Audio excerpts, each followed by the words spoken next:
Now he comes in, goes toe-to-toe with IG and looks pretty good, but how is he going to face up against a guy like Boogie as we enter Champions League? Yeah, it's really interesting to see the swap being made. Zhu Hao only playing about 4 games throughout their regular split and playoffs. He didn't play at all in play-in, so getting subbed in, you're thinking, okay, well, maybe they're giving him a little bit of experience on the international stage, but yet here he is again on day 2 after a solid performance on day 1. Here we are, ladies and gentlemen, for our second game of the day. Phong Vu Buffalo versus Flash Wolves, Zeros, Zhu Hao, Null, Big Coral, and Pallet on the blue side, while Hanabi, Boogie, rather, Betty, and Xiao C on the red. Now, what's really interesting about both these teams is they actually share a lot of the same champion pool. Things like the Ryze, the Varus, the Galio, the Kai'Sa, all these picks are really popular for both these teams. Some of the differentials come in things like the Akali. Hanabi has shown a lot of proficiency on it, whereas Nor, while trying to get his hands on it sometimes, doesn't have the same level of impact. Whereas for Zeros, the Jace is something that you really want to avoid giving to him because of how powerful it is, which is why we're seeing that ban come out from the side of the Flash Wolves. Yeah, and Hanabi is a very interesting player for me because he's been a bit of a mixed bag internationally. When you think back to last year's MSI, he had an outstanding performance, notably his Yasuo. He was getting a lot of attention for playing carries and being so dominant. Then Worlds came around and everyone's like, all right, let's go, come on, bring on the carries. And he was playing tanks and not really having that same level of success. He certainly was underperforming both in the summer split in the LMS as well as at Worlds. And here he is once more at MSI, and we're going to get to see what kind of performance he's going to turn in. Well, now he's picked up what we could assume would be an Akali for him, a champion he's played 7 times over the course of this split, where it's only been seen once in the hands of Rather. Now, Rather, of course, a very mechanically proficient player, but not necessarily someone we look at to be very lane dominant. So 2 flex picks now locked in. Have to see who is going to take each of these respective melee champions. Now, I do like the fact that Phong Vu Buffalo were able to get themselves the Rek'Sai, which is a strong early game jungler, which is where I feel Zhu Hao performs the best. The concern is where the fact that you give away both Akali and a Sylas, both very powerful picks. You're expecting the Akali to go into the hands of Hanabi. We already talked about how this is a champion that he likes to play. It's something that he has had a lot of highlight reel plays on already. And I feel like that giving it over to him is always a risk. But fortunately for Phong Vu Buffalo, they then left the Ryze open. The next best big flex pick that actually does very well into both these champions. Look, everybody gets a flex pick, Vedius. Those are the rules. Now, you get your priority support, you get your priority jungler, you get a Ryze, you give up 2 flex picks on the opposite side. If this costs them, we're going to have to see. But now, if the Nautilus gets locked in, the mystery of the flex pick will be gone. We will know immediately where this is going to go. Yeah, I mean, it's certainly the case, unless there's going to be something extremely crazy. They're going to flex one of these in the jungle, but I'm not expecting that. You do have a little bit of diversity between these 2 squads, though. Obviously, they match the support picks, but there is, a jungle to be banned from the side of PVB. I'm expecting them to focus there. On the side of Flash Wolves, they can then focus on some of the solo lane picks that would perhaps be coming out for Null, as they have already locked in both their solo laners. So that's where I think a lot of the focus will go. Neither team has actually picked up their bot laner.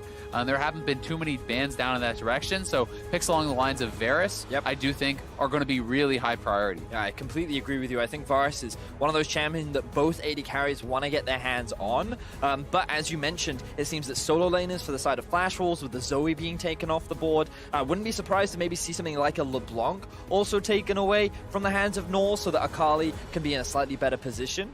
Maybe even the Vladimir as well, if they are concerned about it, but interestingly, they're actually going to pivot and take the Varus off the board themselves, even though they had the first pick. And when it makes a lot of sense when you look at Big Coral and what he has been successful on, but I do feel like there was the option to take it away. Maybe just looking to give Vedius that comfort, or Betty that comfort pick, Ezreal, as we continue in the draft. It would be interesting if they actually, ban the Varus, take the Lucian, and deny the Lucian Braum, as well as kind of one of the answers that you might want to grab that up with, which could perhaps be that Varus, but instead they're going to go to Kalista here. Very interesting. So Kalista has actually always been banned away from the Flash Wolves because it is Betty's most successful champion. Domestically, he is undefeated on the champion. It is something that has shown so much respect towards him, and teams just refuse to let him have it. So the moment I saw the Varus ban, I was thinking, okay, he must be focusing on this direction, and when paired up with a Nautilus, you have a very potent kill lane towards the bottom half. 5 games, 100% win percentage, 11.2 KDA. This man has some insane stats. We're going to have to see if you can replicate it up against Big Coral and the lethal threat of the Braum Lucian lane. These are two very explosive bot lanes. The Aatrox, though, will be the final pick on the side of Phong Vu Buffalo. Yeah, and if you're going to go Xin Zhao here alongside that Nautilus, those ganks are so easy to set up on that bottom side. So much crowd control,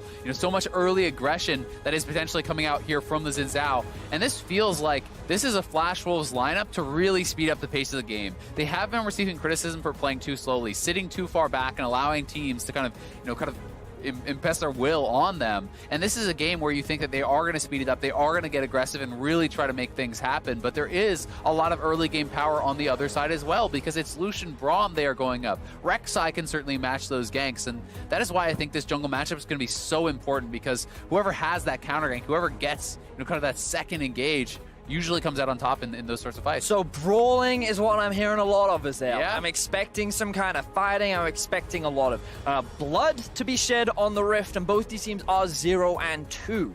They want to be still making a run for that 4th place spot. They still want to be going to the playoffs. So finding a win here is definitely a very important. And I love that we're seeing potentially the return for PVB to a more aggressive style and the adaptation for Flash Wolves to be willing to match fire with fire. As you said, this first win is so important, not just for the tournament, not just for trying to secure that 4th place spot or make it into the bracket stage, but also for regional pride. Once again, the VCS has been rising. The LMS has been struggling. A lot of things feel like they are on the line in terms of regional pride, regional strength. Who will remain in that 5th place spot by the end of this tournament? I think that is the question that everyone is asking between these two regions. For now, though, have to wonder where the jungler is going to go. What kind of impact will they have on this early game?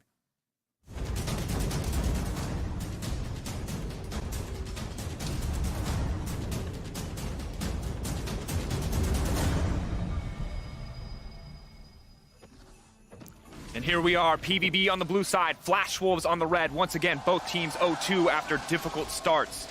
Will we see more from the Flash Wolves today as an unsurprising Too bomb? young to die. One death already in the game, brutal. Earliest first blood. Yeah, very, very early. But, one of the things that really stands out to me when I'm looking over the side of Flash Wolves is how poor their siege is, how much of a brawly comp this is. This is 4 melee champions and a very short-range marksman. This is fight it out, engage, engage, engage. And we're going to see if they're going to be able to do that, because this is the kind of lineup that looks amazing from ahead and awful if you fall behind. There's very little wave clear. There's, not really a lot of separate win conditions besides just run at them and hope you win. Yeah, I agree. Whereas for Phong Vu Buffalo, they have a little bit more options. They can play the 1-3-1. You can send Ryze off to one side lane, the Aatrox off to the other. They both have teleport, so it's very easy for them to converge. They have a very solid mid-game spike at around 2 items, so they can look to force fights then. So I don't know if PvB need to be aggressive in the early game, but if they are going to be aggro in the early game, then I want to see plays up towards the top side of the map. Try and put the Akali behind, play around the Aatrox, who is a strong laner, and utilize some of the mobility that Rek'Sai has to get Xerath ahead up towards the top side of the map. Yeah, it'll be so interesting to see if they're able to do that, because certainly you can see the 1-3-1 on the side of PvB. Flash Wolves do have double TP on their solo, so they can look to match that. But the wave clear, certainly a really big thing. Yes, Sylas can Q-max, but this is not the kind of wave clear that you're wanting to depend on if you fall behind. And I do think solo lane advantages are going to become a really big deal, giving you access to those neutral objectives, where I think both these teams are going to be wanting to fight it out. And already a small duo lane advantage for the side of Flash Wolves. They got to go to lane first, did not leash for their jungler, so we'll get priority over this wave. Pout and Big Cora, though, still not afraid to trade, still happy to use the concussive blows from Braum to try to fire back, but Halo Blade's Callista can be so oppressive. Yeah, I really like Halo Blade's Callista for the laning phase, largely because it allows you to get a lot of Ren stacks out very, very quickly, which means that you can go for those very short, very punchy kind of trades because of the amount of extra burst that you can get. So the Lucian Braum have to be careful of these early exchanges, but note the exhaust being run by Pallet. Very aware of the amount of kill threat on the side of Flash Wolves will mitigate a lot of early potential plays. Yeah, and I mean, if you overextend on that Nautilus, if you do dive too far forward, there is certainly the potential for the Lucian Braum to turn those fights around on you. Nautilus is really not that tanky once the Aftershock does expire. The exhaust can help you to buy some time. Very effective against Callista, so will be interesting to see how that lane is playing out. For now, we keep our eyes on Blue B as he moves down to the blue buff. will get level 3 soon. Can look to pressure it out on the bottom side of the map. Rek'Sai already taking that bot side scuttlecraft, though, puts him in a comfortable position in terms of vision control. May make it a bit more difficult to find a solid gank path. But that Xin, you talked about it. If he finds those early ganks, this champion very quickly can take over a game. Now, I will say, we expected brawling. With 3 minutes in, no one has died yet. So we're just a little disappointed. But of course, junglers already making their move. You can see Boogie making his way towards the bot side as we expected. They want to try and get this duo ahead. But PVB, very aware that a gank could be coming through, trying to play towards the back end of the wave. But this wave is actually slowly pushing towards the bot lane of Flash Walls. Yeah, it's a very risky spot, honestly, you know, for PVB when the lane is pushing away. But here comes Boogie. Xiaoxi stepping forward. The dash up from Pallet is there. Unbreakable to block it. Pallet even willing to step forward in the exchange. Well played by PVB. They knew the gank was coming and played around it perfectly. Pallet holding on to his W, waiting for the hook to come out from Xiaoxi, then uses it to dodge out from the crowd control, and they're able to get out of what could have been a very sticky situation. So now Zuhao makes his way towards the bot side of the map. And all this time that is being invested, you know, by the Xin Zhao, by Boogie, you've already seen Zuhao is up a couple camps. He had already gone back to base, picked up the Chilling Smite. So, you know, he is kind of going to be outpacing that pace that is being set here by the Xin Zhao, and he's going to have his own opportunities to look for those ganks on the bottom side of the map, or try to pressure mid perhaps as well, where there is really solid gank setup here from the Rise with that Rune Prison. Have to see, though, what else can he get done? I think that the scary thing about me for Bougie and this Xin Zhao is that we've seen PvP run the Xin before themselves. Meliodas has tried it, and when it doesn't go well in the early game, things tend to fall apart very quickly, and you can see Pallet and Big Koro already willing to step into that jungle, already willing to do what they have to limit the impact here. And normally a very terrifying early game champion outside of Boogie can't really threaten this bottom side. PvP, though, utilizing the bot lane pressure that they have extremely well. They moved up to try and set some vision, but now Big Koro could be in some danger as Pallet soaks up the damage. Aftershock has been used, though. Have to be careful, as you mentioned, once the tankiness falls off. Big Koro and Pallet just making great use of the concussive blows there to disengage. Yeah, exactly. You know, you throw up the door on the side of the Braum, that slows it down. You have Guardian, you have all of that kind of damage absorption, and as long as Big Koro is behind the Braum and being able to proc the concussive blows, that plus press the attack is making those kind of trades back very, very effective. But, you know, Flash Wolves did get a base off already. It's the early tier 2 boots upgrade here for Betty, which is pretty standard on the Kalista. You know, it does increase the amount of distance you can actually hop with those auto attacks, and, you know, is going to be pretty effective, especially if you are going aggressive and chasing down your opponents. But already you're seeing a bit of a CS discrepancy here. Will balance out a bit as Kalista catches the wave, but you can see that Big Koro has been completely comfortable on the bottom side of the map, despite initial expectations for a lot of early ganks. Just getting that one fumble does put him in a comfortable position to get a bit of lifesteal, stay safe in this lane, and just wait out the Kalista. So I will say that looking and thinking a little more about Flash Wolves' composition, I do think they have, with the Sylas and the Akali, they do kind of have some scaling options. You know, we talked a bit about how PvP have this 1-3-1, but when I think about it, like, Akali actually very strong in a side lane, like, especially at 3 items. Some pro players consider her one of, if not the strongest side lane duelist because of the amount of mobility and burst that she has, and you can never trade back against her, right, as long as her Shroud is up. And on top of that, Sylas, once he hits that level 16 mark, like, he scales very well with cooldowns. Once he's sitting at like 40-45% CDR, he can just keep those rotations going. He has a lot of sustain. The shields make it extremely difficult to outtrade him as well. So, like, if this game goes on long from the side of Flash Wolves, why it is not ideal, because obviously you're running things like the Kalista that becomes harder to execute the longer the game goes on, they still kind of have some fallback options. Yeah, definitely agree. I mean, both sides are going to have their options in the later stages of the game. Certainly PvP will be looking to match that side lane pressure with that of their Rise, who scales incredibly well. But, you know, it's a good kind of mix of strength. Both Rek'Sai and the Xin Zhao do certainly fall off towards later stages. You know, Lucian and Kalista also often struggle, especially against all these kind of bruisers and melee champions. You're relatively short range, so it's pretty easy for them to get up on top of you. And then it does become, you know, somewhat about how the supports are going to be able to peel for and protect those AD carries, to be able to be that front line and create space for them to get damage. Small engage in the mid lane. Null gonna throw a few skill shots down and try to trade back. If he steps forward, Bougie will most likely just try to come in on this gank, but they're going to stop rather from getting any closer. And both junglers waiting, ready to go in for the 2v2, but neither one going to pull the trigger and force. So just a lot of patience coming out from both junglers right now. Not quite the early game that we were expecting. We were expecting a couple more ganks. While a couple of attempts have been made, nothing has already translated so far. As we see a couple more trades happen up towards the top side of the map. Hanabi does have the ultimate, but so does Zeros. So nothing going to come off the back of that. And for PVB, we've been concerned. When the game starts to slow down, they don't look quite as explosive. They don't look quite as confident. We saw it yesterday in their game versus Team Liquid when they played slow. They got outclassed. When they played fast versus IG, they were going toe-to-toe in so many of those exchanges. Yeah, it's definitely the case, and I think as a result, a lot of people are hoping that PVB does pick up the pace and try to play it a little bit faster. It did feel like that's more their wheelhouse. When you look at VCS as a region as well, it is one of the bloodiest, if not the bloodiest regions in the world too. They played extremely fast throughout play-ins as far as being willing to take fights and trade kills, and it feels like that is where they excel. So you kind of want to see them play that style because Flash Wolves is this team that likes to sit back, that likes to get Betty to those team fights where he's going to be so good. And now the level 6s are coming through for PVB. We could just see that happen. Do they want to try and force the fight? No, they don't. They're going to take an objective and they're going to walk away, Jen. Who wants objectives? Who wants those objectives, really? There's even a Cloud Drake on the board right now, so you don't expect a lot of priority to be going on between these two teams. But, like, this is kind of where the concerns come from, right? Like, they're slowing down the game. Many analysts perceive that this team doesn't know how to play the slow macro game. They're much more about the, let's get a lot of kills, let's go for a lot of fights. But so far, they're trying to use their pressure to gain advantages, get deep vision, and they're taking their time. And they're doing well. They are, even a little bit ahead on gold over Flash Wolves. So certainly I don't think there is a tremendous amount of pressure on them to get something done. And they may be able to prove a lot of people wrong by winning this style of game. If you can beat Flash Wolves at kind of what is their own style, I think that is certainly a nice statement to make. Rather, though, caught between two members. He's going to have to back off Boogie here as well, but 400 gold difference already between the junglers. Boogie trying to force a lot of those early ganks has cost him dearly in early CS, so the Rek'Sai sitting quite comfortably at this stage.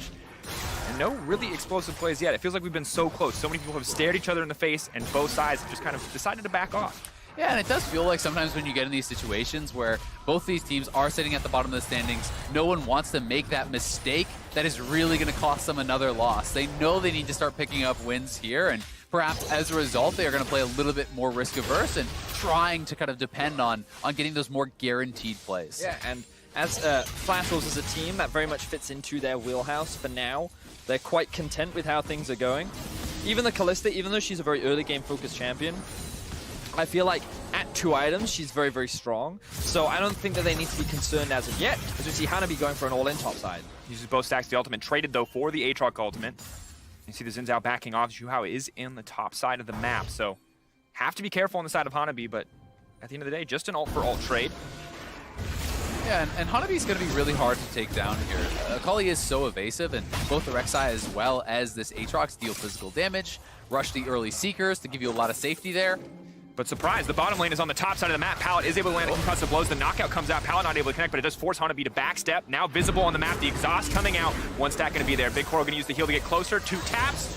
Piercingly lit there on the top side. The TP coming in, but it might be too little too late. Rather, has the Rek'Sai ultimate. Could look to extend the play, but don't think it's the right choice. Zhuhao on the top side as well. And a quick rotation from the Phong Buffalo allow them to find first blood onto Hanabi, who used all of his skills to try and get that shutdown onto Zeros. Because of the trade of ultimates, neither of them was available, which then enabled Pallet to go for the all-in. Now, admittedly, 3 summoner spells were used in getting that kill, so hopefully Phong Buffalo can convert it into a lot of plates so that wasn't... Oh, Pallet. 4 summoner spells were used to try and get that kill up for the top side of the map. In that play, nobody saw it, but now the speed of the game is starting to ramp up as the Rip Tail has been used on the top side. A few plays picked up by PVB. Of course, the more members here, the stronger the tower will be, but still going to try to cut through it. Those first 3 plays quite easy, and rather just forced to back away in this trade. Yeah, in the meantime, Xiaoxi and Betty are working away at that turret. They will be the first ones to knock down a turret, grabbing that first brick for themselves, but despite the fact that Hanabi went down, this was not the most clean play here from Flash Wolves. You had to feel like running back into the Shroud with the calling active. He maybe could have just immediately flashed away, had enough health to survive any potential dive. Rather uses the teleport after Hanabi has already gone down instead of early to actually protect him. So there were certainly mistakes to criticize there from Flash Wolves. But either way, it is PVB getting first blood on Lucian, which is going to be really, really nice for them, and trading a tower back on the top side of the map. And Flash Wolves actually secured the first tower blood down towards the bot side of the map. But let's have a look back at how this replay played out. So, Azelle, something you were talking about was Hanabi probably could have just flashed out of the situation. Perhaps he was a little bit afraid of the Brawl Melt, because notice how it went in the trajectory of his flash positioning. So perhaps he was sitting there anticipating the flash to come out, and then he was afraid of that Braum ulti. Yeah, it's hard to know if he would have been able to get out or not with the Braum ult and the culling still available. Either way, certainly had rather TP'd in a little bit early. You might be able to actually dissuade that dive or punish it.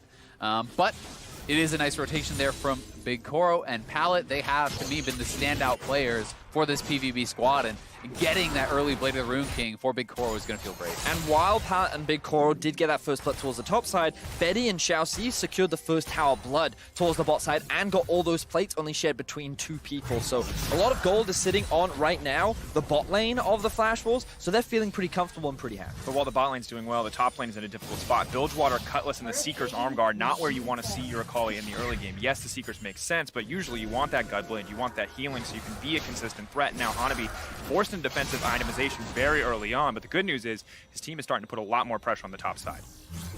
Yeah, and the Gunblade certainly is a little bit delayed, but should be okay. Huge chunk of damage there. Zuhao definitely going to try to find the kill here, but the body block on the Prey Seeker will stop anything from going down. Xiaoxi now Zero stepping forward. That's going to be Betty taken out. Huge damage coming in from the Aatrox. The Xin Zhao just deleted. Now going to walk forward. The point and click. The double kill coming through, though. In the meantime, on the bottom side, we have to get the replay on that one, but it's kills across the map. And this is what we were waiting for. Blood finally spills between the 2 teams as kills drop top and kills drop bot. Somehow, Big Koro was able to find a kill onto Hanabi, which had to be picked back up by Rather. While all that was going on, Zeros was committed to defending that top tower. He burnt the ultimate, he burnt the flash, he finds the execution onto Betty, and then it's just a matter of cleanup for the duo of Zuhao and Zeros. Rather now running to the mid lane, looking for the 1v1 exchange with Null, but a lot of sustained damage coming in from Null already, looking quite terrifying with just the Archangel Staff. Yeah, certainly sitting in a good position already. I think you are starting to see some of this additional farm, this additional power on the Rek'Sai really paying dividends. Zero starting this off very, very well, landing the Infernal Chains on Betty. He is not able to flash out before getting pulled back in, and then Zero simply flashes in on top of Betty, finishing him off, and Boogie just getting crushed through there by Zuhao. Xiaoxi, a nice flash over the wall to escape, but 2 quick kills there, and then down on the bottom side, Pallet and Big Koro look for a dive. Yeah, so it wasn't actually the 1v1. I definitely misread the situation. It was a 2 versus 1. Hanabi with the level 10 using the Shroud, but it then just about runs out, and that's when PVB used this opportunity to set up the play. They have the Braum ultimate available. They chain CC the Akali. Easily done. But what they don't realize is that Rather is making his way down, and he has more than enough damage to get the cleanup kills. Yeah. Protobelt and the passive just instantly deleted. Of course, not what you want to see. We know what it looks like when a Sylas takes over the game. The good news is there's not quite as many terrifying ults on the side of PVB for him to take away, but still a difficult position to be sure. Yeah, it definitely is. Rather going to be the nice beneficiary of those 2 kills, and is at a pretty strong point in the game. Certainly, though, I think PVB pretty happy with their position. They're up 1.5K. They have been the ones feeling like they are now kind of speeding up the pace of the game a little bit, making some of these more proactive plays, trying to start to attack Flash Wolves here, who feel like they want to split the map, who don't really want to fight until that Gunblade is complete, I think, on the Akali.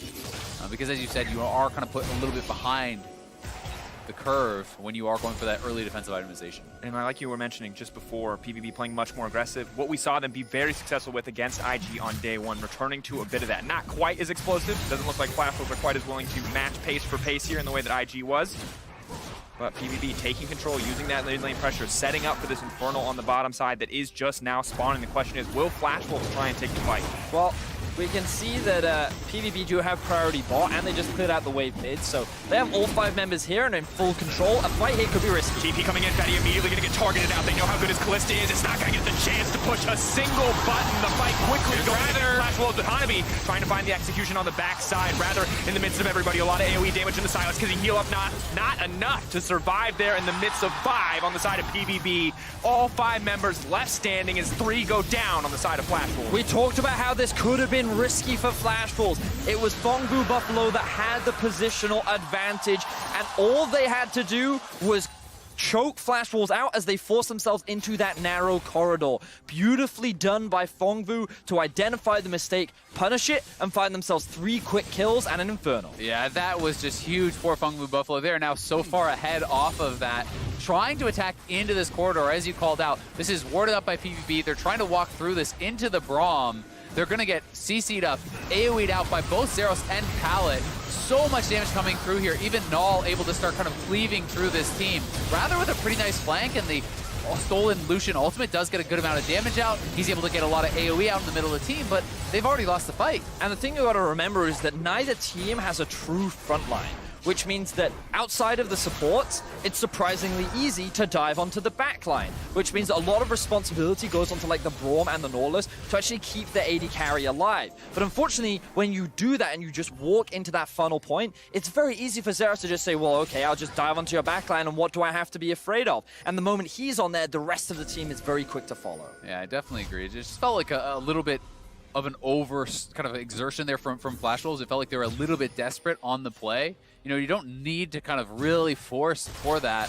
And if you are going to, you want to be a little bit better set up, because yes, the Infernal is important, but you know, Rather was not really in at the same time as the team. Yep. Everyone needs to be making that collapse at the same time, especially with this sort of composition where it is really kind of about that initial punch where you're diving in and you're overwhelming your opponents.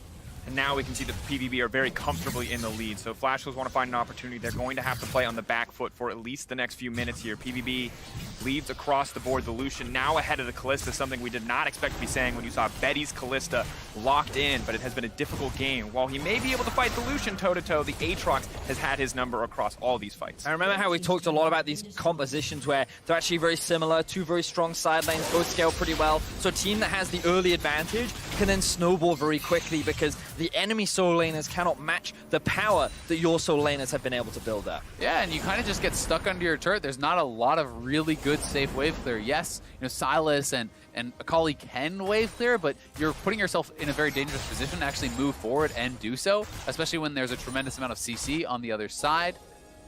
So it is for Flash Wolves kind of this difficult situation now where they are up against it. Immediately going to force the stolen Aatrox ultimate out of Rather. He will back off, but this does mean the bot lane tower can be taken out. Shuhao will grab the solo gold there, it looks like. And we'll retreat there, rather half of it going over to Rise, and things just looking very good, very comfortable for PVB now that they have this 4K lead. Yeah, it certainly is, and this is a really big deal for PVB and the VCS region as well. Let's not forget Worlds last year. It was PVB that took down Flash Wolves that then forced them into the tiebreaker against G2 that ultimately cost them a spot moving on to the quarterfinals at Worlds. And for a long time, the VCS have wanted to establish themselves as one of the major regions, and while they are quite confidently in that 6th place spot, consistently beating out many of the other emerging regions, they really wanted to break into that top 5 position, and a big win against Flash Wolves today could begin that discussion. Enemy kill on Hanabi potentially to kick it off. Hanabi needs to find a way out of this fight, but he runs face first into Null. Just barely going to miss on the ultimate there. Call using the second dash to escape. Feels like Null was caught a bit off guard, that's the route Hanabi chose to escape. Yeah, Pallet not quite able to connect, but still, it is PVB making these collapses on the side lanes. They're trying to extend their vision forward a little bit, trying to start, you know, getting control on their opponent's side of the jungle, and kind of using this to try to collapse to a side lane, push that solo laner back, assault the turret, and that's what they did a couple times on the bottom side to knock down one. Now looking like they are trying to head over towards this blue buff, but Flash Wolves are lying in wait. Boogie has to be careful. Rather just going to have to back off. We'll be able to steal away the Rek'Sai ultimate, but we'll have to give up the blue buff. Another one donated over to Null. And check in on the advantages between lanes. You can see, you know, a bit of a catch-up here coming from Xin Zhao. Has been able to grab over some of that jungle XP, but the Lucian's just getting further and further ahead. In top lane, the Aatrox is still quite comfortable in the 1v1 matchup. I mean, my biggest concern now for Flash Wolves is that their comp is very squishy. So while a lot of core itemization has come out with things like the Gunblade, the 2 items for Kalista, yes, this is very good. The fact is they have to work through 2 health bars on Aatrox, and they have to get through a Braum, which provides a lot of defensive utility. So I think they need to look for picks like this before they can really start trying for any fights later on. And not quite enough burst damage to threaten Rather there, but Big Coral may be able to change that as he steps forward. And just the defensive utility you mentioned from Braum. Concussive blows onto Assassins just cuts them down across team fights. Yeah, that chunk at least will send Zeros back, but this is another Infernal spawning, and it does feel like PvP are the ones establishing control over this Dragon area. We saw what happened last time when Flash Wolves tried to kind of push forward through the Braum and through a lot of these PV members to take the fight. And they're looking like they want to have it one more time, but Lucian and Aatrox are not actually with the team right now to punish as they walk in. Yeah, and props to Phong Buffalo. Notice how if we Notice how on the minimap they're keeping pushed up both the mid lane and the bot lane, which makes it very difficult for the Flash Wolves to actually get into a position to contest. Now Null gonna face check Rather. Walking to the 1v1, have to respect the Rek'Sai ultimate, but so much shielding already coming in from the Rise. Not afraid whatsoever. Zeros now gonna be on the hunt here. Hanabi waiting around. The Rise is gonna come in as well.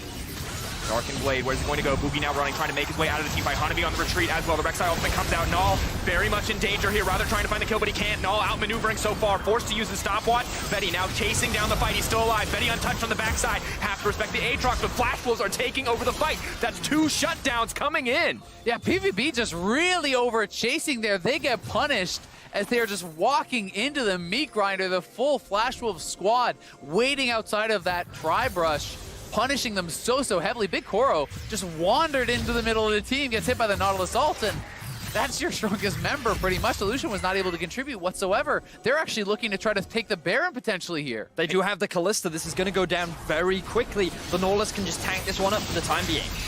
King's going down. Aatrox just going to back off. Lucian potentially going to look to contest, but for now, Flash Wolves completely uncontested. The Kalista going to make this so incredibly easy, but the TP is coming in. Flash Wolves maybe looking to pick off members, maybe willing to commit to the full fight, but I don't know if they have enough time to make it into this pit. 3K and dropping the Baron should go to Flash Wolves. Can he find the Miracle Stealer? No, Xin Zhao is going to take it down. The fight breaks out, but PvE are on the back foot, rather in trouble, but has the Aatrox ultimate available. With the Resurrection coming out, Xiaoxi trying to make his way out to safety, but Betty now in trouble. Rek'Sai goes under, comes out, Betty goes down. Boogie next on the menu. Flash Wolves are falling apart in the fight. The contest from PvP may just save the day. 2 members walking away with the Baron. 2 back-to-back fights where Flash Wolves take the first one, and while PvP take the second, they end up losing the Baron. So, Azel, let's just focus in on what you were talking about, how Phong just over-chased. They just kind of ran through this choke point, over-committing onto Rather, and just keep your eyes on the positioning of Betty. He's going to come in through the top side of the lane, completely unthreatened, and freely building up stack after stack after stack. And he's just going to melt through this Phong lineup. And look at Picoro here. He's just kind of wandering through the team, almost trying to retreat down through the lane. He wanders out of the tri-brush into the lane, immediately gets ulted, has to stopwatch, then just flash back to where he came from. Certainly misplaying the fight, and while the Baron does get secured, PvP have respawned and do rejoin the fight. And here we can see again, Betty continues to be untouched. Xu Zhao finally dives onto the backline and does shut him down, but the damage has already been done. The Baron has been secured, and they walk away with 2 members. And now, when it was a game that was so heavily favored for Phong Vu Buffalo, a game where they were in vast control for the majority of it, they've now just thrown it away off of a very simple mistake. Yeah, I mean, still though, getting the 4 kills, the Dragon, the double Infernal advantage, they are still, 3-4K ahead in this game. So I do still think they are in a good position, but definitely, the Baron is one of the win conditions that PvP would have wanted to try to help close this one out, because likewise, they also don't have incredible sieging, and you are more reliant on things like the Baron buff to be able to really crack the base. I think for Phong Vu fans, the concerns start to come in the same way that they did in the Team Liquid series, where they built up these leads, and then they would make these foolish mistakes that just gave away their advantages. And against a team like the Flash Wolves, you can't make those mistakes. So hopefully moving forward, you're right, that mistake will not cost them the game. They're still in a great position and they can still win, but they can't afford to keep doing this, otherwise the Flash Wolves will come back. And so much comes down to execution, because we saw in the Baron fight damage graphic how much Zeros was able to do when the members are grouped up like that. The meat grinder of the Aatrox alone is such a huge threat to the squishier members of this team, so execution feels like it gets more and more crucial as we get later. And yes, Akali has the damage threat, but if she gets caught out very quickly, can just get eliminated in the fight. We've also seen what a Sylas can do when his items start to come through. Caps had a pop-off performance last game, and now he's sitting at 3-1 and 3 on Rather's Sylas, with the Zhonya's about to be completed, that level 16 mark about to come through, where you can start stealing multiple ultimates. Imagine the Braum ultimate into the Lucian ultimate, then ending the fight with the Zeros ultimate. Like, there's so much utility in this ultimate from Sylas that these fights become a lot harder to play out. And a reminder that both these teams are 0-2 right now. That yes, they're fighting each other, that yes, it is the LMS versus the BCS, but it is also MSI, and rising up in these standings is crucial. An 0-3 start is an absolutely brutal way to start the group stage. Yeah, you really do want to start picking up these wins, try to claw your way back up those standings if you want to kind of be able to challenge for that top 4 and make it to Taipei for that knockout stage. And the importance as well, PVB playing on their home soil, and Flash Wolves, if they are able to make it to Taipei, would get the chance to play in front of their home crowd. So massive, massive for both of these guys. Now, we can see the Dragon being set up for once again. A lot of action has been happening around these objectives, but before it, PVB are looking for a pick. Gonna be a lot of tools to make it out to safety. Zeros chasing forward, but just a bit of damage laid down. Only gets the one sweet spot. Again, though, it is PVB, kind of first ones to the scene, and they are going to look to turn. Looking for the engage. Massive Braum ultimate. Lucian locked up in the backside, but immediately the coin's going to come out. Not going to connect on the Boogie, though. Able to block a little bit of the damage, but Pallet and Koro in the midst of the team. Betty, no chance left to survive. Desperate to make it out of this one. Koro going to take him down. Double kill for the Lucian, but he's caught in the meat grinder here. Zeros, though, going to look to fire back. The stolen Silas ultimate may not be enough to keep Rather alive. Zeros, though, desperate on the chase. The Akali invisible for now. Shousey going to be the sacrificial Nautilus here in the exchange. Zero's chasing forward, but at the end of the day, just going to be a 2-for-3 exchange. Yeah, well, it is the two PVB solo laners standing strong. They actually can't finish off a lot of these kills. They will now start up the Dragon, though, and should be able to grab it. So pretty even trade across the board. +1 kill for Flash Wolves, but it will be the Dragon going the way of PVB. And it's such a crazy fight as well, because at the beginning of the game, something we talked a lot about was both teams have strong solo laners that are going to scale up to be strong split pushers, but neither of these teams want to do that. They just want to 5v5. Fight. And so you end up in this choke point where it's all about who can deal the most damage. And the thing is, Rather's in the thick of things, but he's just sustaining so much damage. Remember, he's picking up all these ultimates. He has the Aatrox to get the revive, but Null is left untouched. So it's just a matter of the damage dealers diving onto the AD carries, trying to shut them down. These solo lane is coming up big, and Hanabi buying time. Zeros buying time. Null buying time, and then ultimately they bought too much time, and no one ends up killing anyone. You see across the fight, the Rise only continues to get more and more terrifying. Nullis had some monster performances across the play-in stage. This might be his first in the group stage where he really does get to pop off. The Rise, I think if you don't get the perfect setup, this champion is just horrifying to play against. It's not even an ult that Silas can steal to really match him. Yeah, I mean, especially when you're looking over at a squad that is 4 melee champions, they are going to be stacked up, and what he just did to that wave, he can look to do to a team fight. You want to be AoEing through that. Lucian, who has been the big target now for Flash Wolves, has a GA. That is going to make him much more difficult to take down. Zuhao has just finished his GA as well, so now you have to deal with triple revive when you're counting the Aatrox ultimate in as well. You're looking at this extremely strong Rise here too, and it does become very difficult, but critically Rather has hit level 16 and can start to get multiple ults out. Boogie trying to fish for the fight. The TP has been forced out. If Flash will back away here, it will just be a good advantage to pick that one up uncontested. TP being used, a solid start, but Flash Wolves may continue to fish for the fight. Shousey throws out the hook, will not connect. Yeah, I mean, a neutral objective is up. It's time to group and fight. We've seen so far this game. Baron's on the map. Let's go, boys. Why are we even running teleports? We don't need them. Oh, right, it's just to get back to the Baron faster. Yeah, of course. When they die and respawn, they want to TP in. Shousey, though, has to be careful. Arrows throwing down a bit of damage over the wall, trying to hook out to safety. Will get pulled out by Betty there. Null now stepping forward, Rather going to try to disengage the stolen Braum ult. Buys a bit of time, and both sides are going to back off, but a lot of cooldowns burned on the side of Flash Wolves. Yeah, Boogie was a bit out of position there, so Flash Wolves weren't confident committing to the fight, but now the re-engage coming out from... Flash forward. Buys, tries to buy a bit of time. It's the Shroud off cooldown. Hanabi not going to use it quite yet. Immediately the re-engage. Boogie stepping in forward onto the front line, but he's just hitting the Braum. Not at all what you want. Big Koro backing off. Null backing up. They're not able to hit anything. They have to be careful. They're respecting the front line of Flash Wolves. They're respecting the dive potential. And it just means that they're absolutely getting destroyed. Big Koro and Null do not have the freedom to do any damage, and that means they're going to give up 2 for nothing. Yeah, and Flash Wolves come out so heavily on top. Zeros was pushed out of the back of that fight. Pallet and Zuhao go down almost for free, and it's Flash Wolves now starting up the Baron with the Callista here, looking to take control of this game. And we've seen this one before. Zeros tries to step forward. Big Koro, though, now the one in trouble. Flash Wolves immediately turn. A beautiful play. The Rek'Sai coming through. Big Koro, the GA being burned. Null now running for his life. They're going to focus on the AD carry. They're going to take him down, and this time around, they're not looking to sacrifice anything for that Baron. Beautiful stuff from the Flash Wolves, taking their time, not overcommitting to the objective, and running the risk of this Rise, demolishing this team in the Baron pit.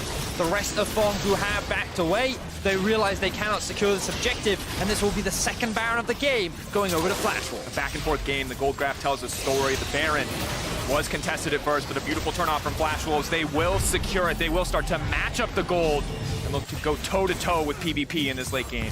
Yeah, PVB certainly starting to slip in this game. You can see that gold draft was all PVB the whole time. But again, they're committing to these fights, flashing forward. They do not have everyone with them. Zuhao was not with the squad. You know, Braum is getting focused down really before they're getting any damage out whatsoever. Big Koro playing it so far back, and then Zeros is looking for this flank up on the top side of your screen, but he gets pushed out, and the fight is over before he's really even able to join. So certainly something left to be desired in these team fights. The coordination has not really been on point in some of these fights where they're not all entering at the same time. Yeah, and it's a situation that we've seen Phong Buffalo in before, where they had this advantage. We saw it from the gold graph. They've maintained a big lead over Flash Rolls for the vast majority of this game, but unfortunately, they don't know how to convert that lead into a win, and they end up in this breakpoint with a lot of dancing, a lot of fighting, and Flash Rolls, they've just been steadily scaling up. They've been relying on the advantage that a Silas and an Akali can build once those items start to come through, and now,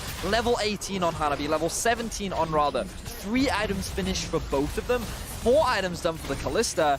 Flash Rolls have just gotten stronger and stronger, and they're consistently outplaying PVB in the fights. And with the power of this Baron, they have been able to match the gold lead. They will extend it. They will be able to find a gold advantage here in this game. Yes, the double and the Infernals, double Mountain and the Infernal, double Infernals and the Mountain for PVB are good for them overall, but you have to feel one more fight gets fumbled, then immediately Flash Rolls can just close the game. Yeah, definitely the case, and it's been both teams opting into those fights. No one seems to want to play side lane. No one seems to want to try to split the map or look for any sort of other plays. It's all about the 5v5, and if PVB is mis-executing in those 5v5s with the Baron buff on the side of Flash Wolves, one more bad team fight can mean the end of the game potentially.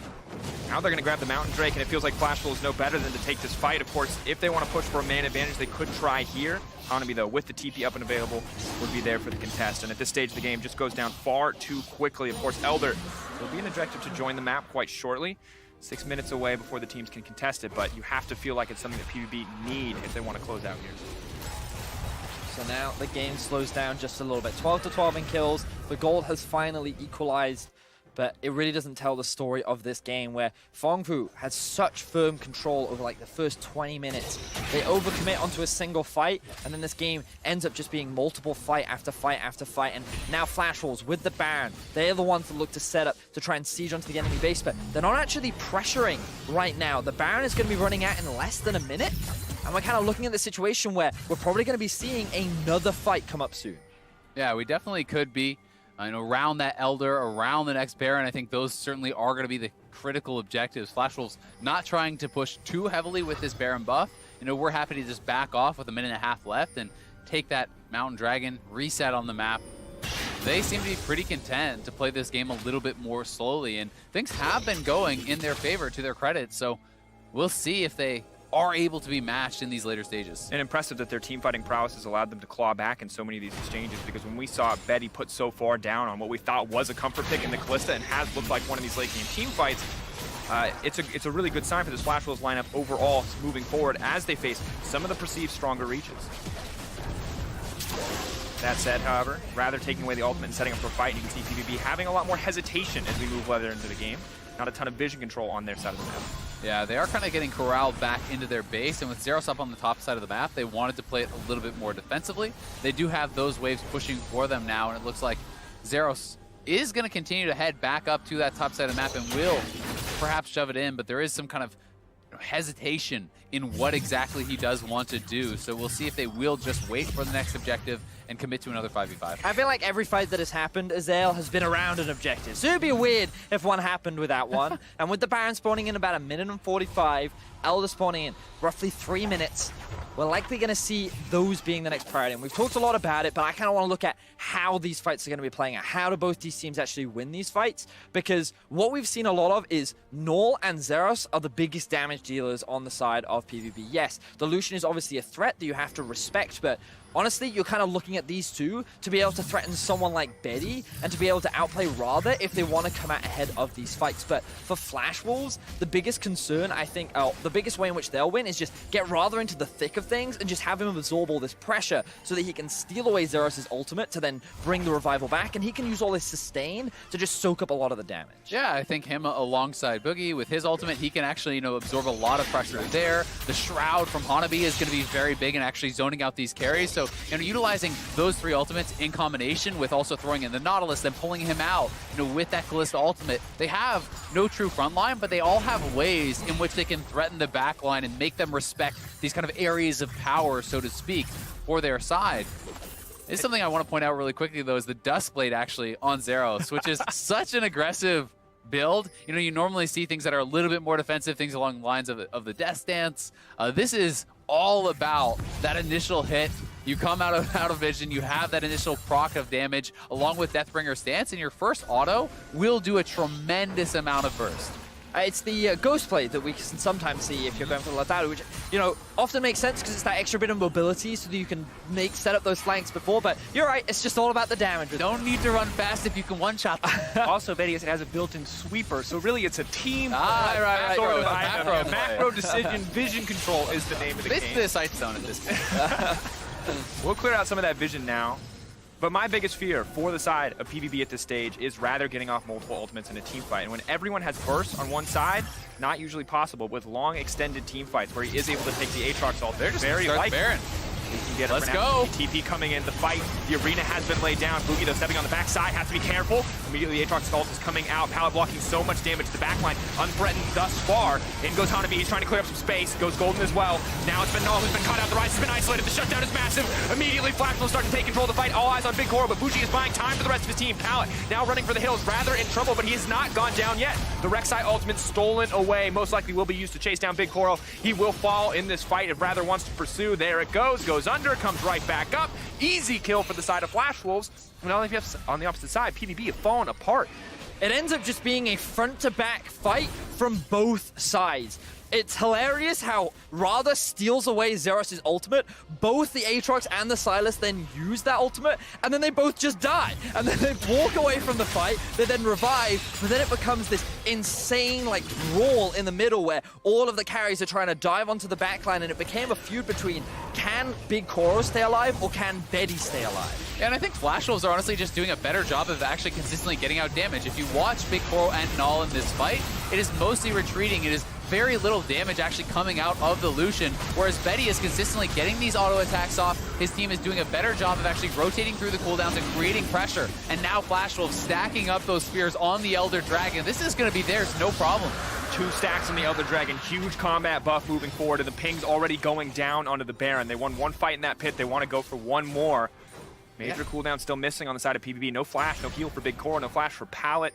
Going to be a tough fight to win. I mean, how can you really contest if you're losing the 5v5 and now they have the Elder to boot? That just makes it so damn difficult, and you can really snowball the Elder very easily into this Baron. We'll see if PVB is going to be able to actually set anything up to turn. We're going to see how a lot of immediate CC coming in. The GA is there, but it's not going to mean much. Zeros, will he try to go over the wall? Will they try to keep this fight going? Going to be the pick onto the jungler. Flash Wolves move right back into that pit. And with the jungler gone, the risk of a smite steal has diminished as well. So PVB are just forced to play on the defensive. They're going to have to hold the line against an Elder Dragon, Baron-empowered Flash Wolves who have managed to claw their way back into the game. I think it's going to be, honestly, really hard for them to do, given the way that things have been going. They have, not really shown any willingness to try to play the side lanes. It has been all about the 5v5, and Flash Wolves have won 3 to 4 straight 5v5s, now have the 2 most powerful buffs in the game, which is just going to put them at such an advantage already. It's going to take something kind of special, I feel like, from PVB at this point, who have been struggling to get damage out from their carries in these 5v5s. And props to Radha this game, who only having 1 death in the amount of crazy fights that we have seen, even though at a deficit, he's been very consistent in how he's been playing the Sylas, along with Betty, who after wasn't able to find an early game lead, actually struggled going down 0-2 early on, has been very impactful in these fights. And I feel like this duo of Radha and Betty have come up huge throughout this game and put Flash Wolves in this position. In another game where we see Sylas be a hugely defining factor, but the fight breaks out in the mid lane. Rather going to use the ultimate Pallet. Goes Golden, will be able to take it out to safety. Null saving his teammate there. Well played for PVB to find the retreat, but Flash Wolves in absolute control in the mid lane. Yeah, that was actually very nicely played. The Rise ultimate layered over the stopwatch from the Braum to actually pull him to safety. A good engage still, though, from Flash Wolves to get those cooldowns out, and they are pushing in multiple lanes here, utilizing that Baron buff. They have their top lane actually stacking up and looking like it's going to be pushing in as well. The jaws are kind of closing in here, it feels like, on PVB. Sinking the bot wave and the mid wave, trying to find a break in the armor, trying to find an advantage over PVB in the fight. They already have Baron.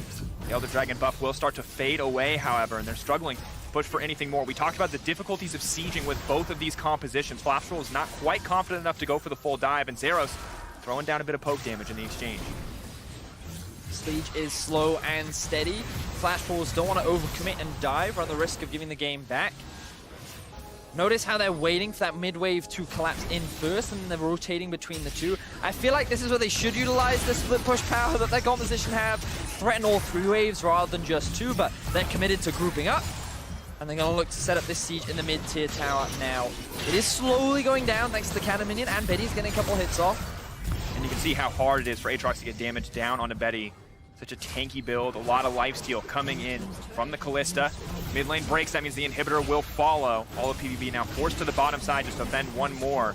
But breaking open that single inhibitor is going to give Flash Wolves a very large standing advantage for the next 5 minutes. Yeah, and it gives Flash Wolves the ability to threaten a flank. You can have Rather kind of escorting in this wave in the middle lane and threatening to come from behind and actually assault those back lines from the side of PvB. But Flash Wolves now with a Baron cannon here, that turret already very, very low. It feels like PvB may have to make the call to go for some sort of a move, but I think Flash Wolves are just going to wait for the mid lane super minions to come in, for someone to respond to that from PvB, and then look to make a move. And you can see how hard it is for PvP to even step forward and take down this empowered cannon minion. They're using everything they have, which includes a Rek'Sai Praise Seeker. All of the Q abilities between every champion on their team just to limit that one down, but the tower will break anyway, and Flash Wolves now barreling into the base, rather waiting on that flank, as you mentioned, Zale. Trying to find an option, see if this is going to be where PvB decide to engage. It only gets harder from here. Losing a second inhibitor would be disastrous. Xiaoxi, though, the member that has been picked out, Betty trying to reset the fight. Fate's call, will they keep going? Flash Wolves just going to back away. They know they have the advantage. They don't want to risk anything here. I feel like Flash Wolves, they've been playing the fights extremely well so far. They don't need to back off. Here we go. Hook goes in. Not all can hit multiple members. Hanabi immediately into the backside. Goes invisible. Big Koro not able to fight comfortably. Hanabi taking down Pal, and Flash Wolves are just rolling over PvB. Absolute dominance. Hanabi put down in the early game, but getting his vengeance in this final fight. Flash Wolves now poised to end the game. Slow and controlled, they found a way back. The triple kill for the Akali. Zeros doing what he can to survive, but it will not matter. Flash Wolves find their first win. Big pickup for the Flash Wolves, finally making their way onto the board. Things looked a little scary in the early game, but we highlighted it. The Akali, the Sylas, they do have that scaling potential. We thought it was going to be a battle of the side laners. We thought it was going to be the 1-3-1. No, it was just team fighting. It was grouping up. It was brawling. It was chaos. We got the bloodbath that we wanted. We were expecting it early, but it was a 40-minute drawn-out game of both these teams constantly going back and forth, where Flash Wolves eventually come out on top. Yeah, Flash Wolves certainly outperforming PvB in those late game team fights, able to execute very, very well. And the Phong Buffalo, unwilling to show any other sort of kind of adaptation. They were unwilling to try to move away from those 5v5s, to try to go to those side lanes, to try to look for picks or do anything else. And Flash Wolves simply outplayed them in the 5v5, and if not willing to go anywhere else, what more do you expect? And it's something that I respect so much from the Flash Wolves, that even when they're put in a deficit, they're still watching all the time for those openings to find a win in a team fight. They put in a goal deficit, doesn't matter. They see someone overstep on the enemy team, they pick a member off, they know they're instantly in an advantage state, and it's something that is so impressive to watch. Now, the State Farm Analyst Desk is standing by to give us their thoughts on that game. Thank you very much, Dracos. We have many a thought on that game. In the battle between winless teams, Flash Wolves does come out with the victory. They'll be happy to have secured that one, but probably not terribly happy with their performance and how hard they had to work to claw that one back in order to ultimately get the win. And now I do want to be like, yay, Flash Wolves, you did it, you're on the board. At the same time, I have to come in with like disappointed mom right now. Oh. One of the things is that Flash Wolves and MSI have, I know, Bryce is like, no, not again. Flash Wolves usually are so good in draft for MSI. You look back to last year when they made their big splash, they kind of figure out these styles and then it really works for them. And I don't know if that's because Sword Art's gone, Maple's gone, coaching staff is gone, but the drafts this time around have just not been good. I didn't like the Cho'Gath Rumble draft. I certainly don't don't like this one. And I want to hone in on the fact that they prioritized the Nautilus over something like a Jarvan. I think this draft is too short range with not enough engage possibilities. Like, you're only relying on Nautilus there. And if you get a Jarvan, you then have that big engage option that you need on something that is very short range. But the fact is, he got banned away from the Jarvan. He couldn't go for Sejuani because he needed more diverse physical damage, didn't want to stack more magic damage onto that, ends up with Xin Zhao, and I'm just like, I guess we're going to 41 minutes when it's just going to smash into each other and just slowly roll over. I think if you ignore team names, then I actually think the draft is fine. I think a big issue is you pick an early game jungler for your weakest member in this game here, on the side of Flash Wolves, and nothing happens early game. Where on the other side from Phong Buffalo, the Rek'Sai is actually able to pull off kills in multiple lanes. So I think there was a big difference there, which made it a lot harder for these two, like the Akali and the Sylas, actually getting out of laning phase ahead so they could be split pushed. Because it was like 1-3-1 versus 1-3-1 in terms of what we were looking at for mid game, with all these like strong skirmish champions. And then late game team fights, Flash Wolves would always win because they just could like kite with Kalista. But I felt like the draft was more than fine for Flash Wolves. I'm just looking at the play in the early game. I will say this, specifically focusing on the bottom lane, Big Koro and Pallet played incredibly safe, recognizing that Nautilus Xin Zhao was going to be coming for them. We've seen that play so many times globally, and they recognized it to play so close to their turret that the Xin Zhao was sitting in the tri-bush for quite some time. He's like, okay, I finally came for the gank. It didn't work. I have to look elsewhere. Mid lane was only a priority for him there. Yeah, I think, Big Koro and Pallet have kind of been the surprise of the tournament for PVB, as in coming in, everyone was looking at the top side of the map, but understanding they need to play safe, in this case, in the early game. I do also think we need to recognize that PVB continues to push the pace in the early game as, is very much the identity of this squad, but still we see some issues in transitioning any of those early game, quick pace, advantages into wins. Yeah, I can't even believe I'm hearing us say how they played safe in the bot lane from the Phong Buffalo. Like, this team in Vietnam, this team in play-ins, you would never say that. You would never say they played safe in the bot lane and we would be cheering and saying, that's great. We'd be like, expecting them. They should be hitting the turret, from minute one, basically, just sitting there already. But it is a shift they have now made. Against Team Liquid, they did it. Against Flash Wolves as well. It wasn't the all-in aggression that we have seen before. And it looked good for like 25 minutes. But I feel like there was always this feeling of, is it enough? Are you going to be able to close out the game in time?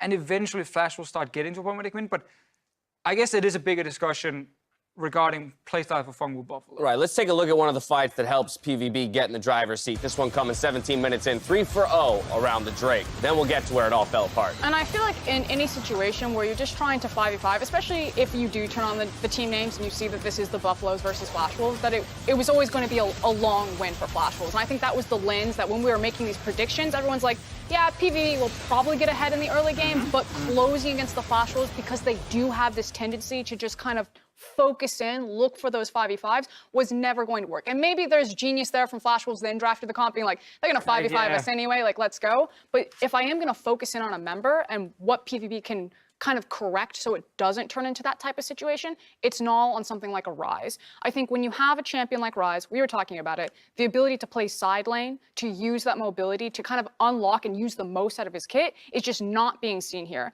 Yeah, there was some flashy plays with like the Braum and getting him back into safety and things like that, but so far he's not making the map impact that he really needs to on that champion. They're just running in 5v5. And contrasting it to Flash Wolves, because we're finally seeing that control later on in the game. Because for the first few games in the tournament from them, Betty has been the one getting caught out, not able to actually land the damage that was necessary. This time around, it was actually Big Koro really not finding space to play around, where Betty was free hitting. Like, he was legitimately playing well across side of Boogie and Hanabi, and so the space was there for him to be able to do damage. I don't know how that happens. Like, once Betty has GA and like the game gets late enough, I'm like, okay, yeah, it's impossible to get to Betty. But the fact that Kalista, such a short-range ADC, was able to team fight so early on against someone like Aatrox and Ryze, a fed Aatrox at that point in the game, I'm like, you just completely fumbled those team fights. You shouldn't be able to walk up to that. But I guess a big thing there is the range on the other side from Phong Buffalo is not very long either. It's not like Lucian by any means long-range AD. Aatrox has to like dash towards you and you can then jump backwards as a Kalista. So I think if you on both comps, they were both just very short-ranged. And one side had Silas Akali, who were just kind of going to kill you if you walked into them, and then Kalista could keep jumping backwards if needed. And there's just a big difference in a long fight in the late game between Kalista and Lucian. And this is where I want to return to a conversation that you started in Countdown today, Raz, because I'm taking a look at that gold graph and I see 5K just past the 20-minute mark in favor of Phong Vu Buffalo. Again, if we looked at any of the top 4 teams in this tournament, we'd probably say with that kind of a lead, they're expected to win in 99 to 100% of cases. But that's not the case for this PVB squad. Yet, we're also excited about this squad and what they can do in the early game and their ability to push the pace and kind of create an exciting game. But there is this breakdown. There's the lack of ability to take that breath once they have that lead and say, hey, let's return back, let's go to the fundamentals of league and closing out a league game. And I'm still trying to figure out, in this case, or as in many other cases, where they could have shored up those weaknesses and made the difference. Now, this game was different from the first few where we saw them coming out like fiery, making this, or at least like specifically from Meliodas, trying to create goal leads by messing with the enemy team's vision control, like essentially finding free picks and ganks. This time around, they played it by the books to be able to get their lead. The issue is then moving on to the next pace. Baron buff was up. They had a great goal lead. They had mid lane pushed out. But for whatever reason, they wanted to play into Fog of War. They wanted to play away from where the control was for them personally. And so in that fight that we saw, that essentially dictated that game. You move bottom lane, Big Koro can't do anything, and then you lose Baron buff of that entire play. So the decision there is more so, what should we be doing in that situation? Because Phong Vu Buffalo, when they have a lead, they want to continue to fight. And so that's where we got to see some of those plays come out. I think it's very important to highlight that it's extremely difficult for professional teams to execute split push compositions the further you go into a game. There's so much that goes into the setup. You can't overextend as a single member. You will get caught out. Enemy team gets into a position to engage on your team, and you're forced to run, from your side lane in to join the team fight unless you can maybe trade for an inhib. And there's a lot of things that's really hard to set up. So often in tournaments as a team, you have to sit down and say, okay, what's our strength? What's our weakness? How do we band-aid the weaknesses as much as possible so that we can actually win some games right now? Because you don't have a lot of time to change. You can't just ask for 3 more days of scrims before you play again. And in PVB's easier. In PVB's situation, late game, they're playing comps that are too difficult for them to execute. I actually think if you want to go pure team fight as the way for you to win, you need to start bringing some hard engage to the table. You need to start bringing some champions that can, like, let's say Nocturne Galio, let's do Orin, like these kind of things where you can really hard force on enemy backlines, because you're not going to win games by being a split pushing team when you just don't have the fundamentals to do it. So either you go all in early game and you try and just crush them as fast as possible, or you build really big engaged teamfight comps.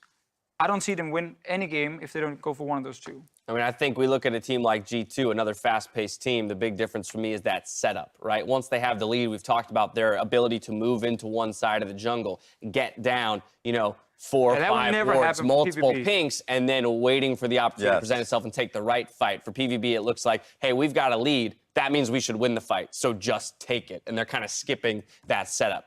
100%. I think this is a great time for them to learn, because we've seen Phong Vu Buffalo actually at now numerous tournaments, because once upon a time they're known as young generation. So this experience is necessary. We'll see them again. I mean, they have a few more games going forward, so I think that they're already getting better at it. All right, well, Flash Wolves was able to pick up a necessary victory for them here in the group stage. Coming up next, the undefeated Invictus Gaming step on stage for their first match of the day against Team Liquid. Don't miss it.